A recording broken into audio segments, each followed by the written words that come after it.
Hello everybody and welcome back to Yalan app. In this video, I'm going to show you a step-by-step guide on exactly how to fix Starla app not working. So if you're having problems that your Starla app it's not working right now and you want to be able to fix this, well then this video is going to be perfect for you. So this is how I fixed it myself. I firstly closed the Starla app and instead I went into the settings app on my phone. So here on my settings app, I just scrolled down and then I clicked on general. So I clicked on general, and as you can see, you should now be taken to this page, which is perfect. So on this page, scroll down to storage. We're just going to now wait for a couple of seconds for this page to completely load in here. So we're just going to keep waiting. It might take us a couple of seconds, just so you know, depending on how many memories that or how many apps that you currently have on your phone.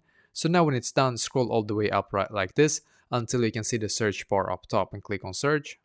Search for Starla in here. Click on the Starla app and then click on Upload app, and once again click on Upload app in here. And just wait a couple of seconds and then click on the Reinstall app button here, as you can see.